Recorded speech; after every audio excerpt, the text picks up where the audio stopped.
Hey guys, welcome back to my channel. I'm Eric and I like to read, and today I'm going to be doing my June TBR, aka my Pride Month TBR. So naturally, I'm very excited for Pride Month as the bisexual that I am, and I'm looking forward to spending the month reading all LGBTQ plus books. I mean, not only do I read these just this month, I read them all throughout the year, and I think that's very important that we should read them all throughout the year. But for the month of Pride Month, I try to exclusively read just those types of books. And so I'm looking forward to diving into my collection because I have quite a few of those on my shelves all over the place. And I have selected a few that I think I'm going to read. And so I'm going to share those ones with you. That might change. I don't know if I'll stick exactly to this TBR, but these are my hopefuls that I'm planning to get to. So we'll see how it goes. So the first book I'm planning to read is on my NetGalley TBR, and this one I've had for quite a while, so I'm very excited to finally get to it, and that is the Passing Playbook. So I'll give you guys like the little synopsis here because it sounds really good and I'm very excited. It says 15-year-old Spencer Harris is a proud nerd, an awesome big brother, and a David Beckham in training. He's also transgender. After transitioning at his old school leads to a year of isolation and bullying, Spencer gets a fresh start at Oakley, the most liberal private school in Ohio. At Oakley, Spencer seems to have it all: more accepting classmates, a decent shot at a starting position on the boys' soccer team, great new friends, and maybe even something more than friendship with one of his teammates. The problem is, no one at Oakley knows Spencer is trans. He's passing. But when a discriminatory law forces Spencer's coach to bench him, Spencer has to make a choice: cheer his team on from the sidelines, or publicly fight for his right to play, even though it would mean coming out to everyone, including the guy he's falling for. So yeah, it sounds really good. I'm definitely really excited to pick this one up, finally. And I'll be reading this on my Kindle, which, now that I think about it, I should probably go and charge it because it has not been used in quite a while. So I'm hopefully going to get to this one, and I could hopefully cross this off my NetGalley TBR. The next one I have is for my Once Upon a Book Club book box. So I've had this for quite a long time, and I'm going to show you guys which book is in here because, yeah, this one has been on the sidelines of my shelves for a very long time.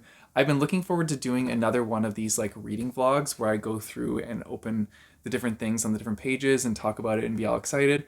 So I'm going to do it for this book, and yeah, I'm really excited. But the book is A Lesson in Vengeance, and this one has been out for quite a while, so it's about time I finally get to it. I also hate that they have this sticker on here because I know that's going to be a pain in the ass to get off, so that's going to be frustrating. But I am really looking forward to this one. I know that it's witchy, has dark academia vibes, and there's a trans character in this book. So I'm looking forward to seeing where it takes me, and I'm always down for like any witchy books, so I think it's going to be a fun time. But yeah, also look at that cover. Like it looks ominous and creepy. I think this is going to be a good one, and I'm also looking forward to like finding out what the different items are. This is what I see so far. There's 3 larger items, and then it comes with like a little thing where it's like a game that you can play. It comes with a bookmark. There's a signed book plate that goes inside the book, so very exciting stuff. I'm really looking forward to it. The next book I plan to read is Best Laid Plans by Rowan Parrish. And so I've actually read another book by Rowan Parrish, which is set in the same town that this book is set in, except that one is a Christmas one. And I really enjoyed that one, so I'm looking forward to reading this one. So this one is following Charlie, who is our main character, and they have taken over the hardware store after their parents passed away. They've taken on the role of like an adult figure for their younger sibling to help them like grow up and be there for them as somebody to look up to. And they've also taken on a stray cat that they found. And so it's them kind of running their hardware store business, living their life in this small town, when this mysterious figure comes in that's all tatted up, and they just keep buying like random things from the hardware store. And so after about the 5th time of them coming in 1 week just to buy random stuff, Charlie decides to approach them. And from there, you kind of see a little bit more about this other person, this mysterious figure, and maybe there's a romance that buds between the two. Who knows? We're going to have to wait and find out. It definitely sounds like a Hallmarky, like small town kind of book, and I'm definitely here for it. I think it's going to be a lot of fun, and I'm looking forward to seeing what happens in Charlie's life. The next one I have is Book Boyfriend, and listen to this because this sounds so good. It says, there are 3 things you need to know about Preston P.K. Harrington III. He's a writer tolling in obscurity as an editorial assistant at a New York City publishing house. He is not a cliche, no really. He's been secretly in love with his best friend Art since they once drunkenly kissed in college. When Art moves in with PK following a bad breakup, PK hopes this will be the moment when Art finally sees him as more than a friend. But Art seems to laugh off the very idea of them in a relationship, so PK returns to his writing roots. In fiction, he can say all the things he can't say out loud. In his book, PK can be the perfect boyfriend.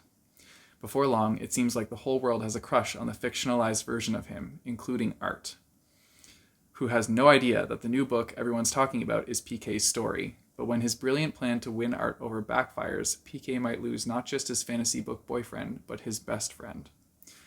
This sounds like so intriguing. I'm very interested to see how this plays out because, like, good for him if he's like selling a book and everybody's going crazy about it.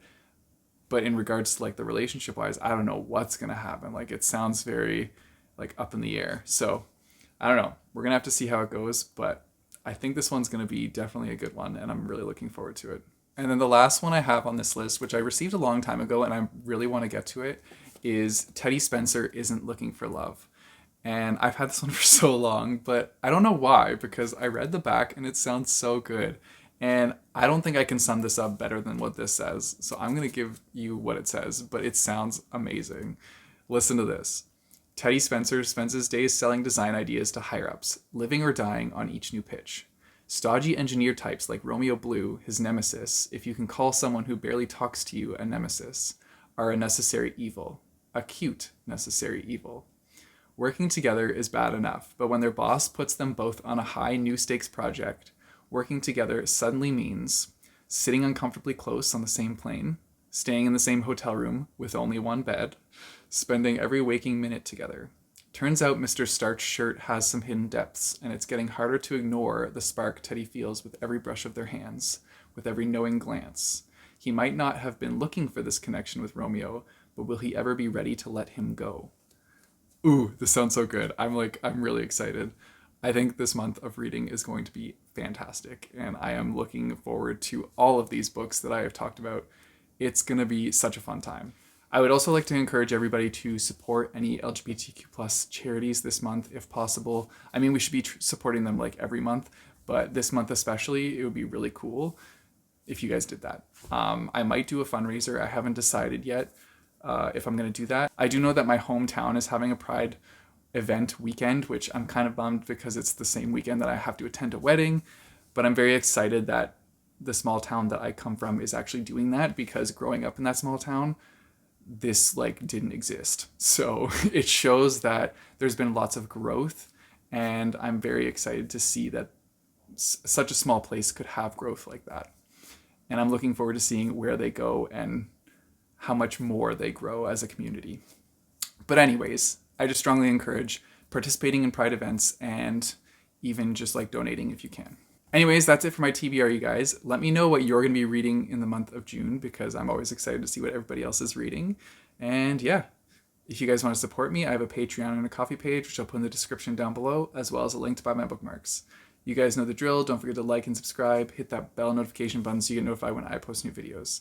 I post my videos on Tuesdays and Thursdays. And until next time, keep on reading.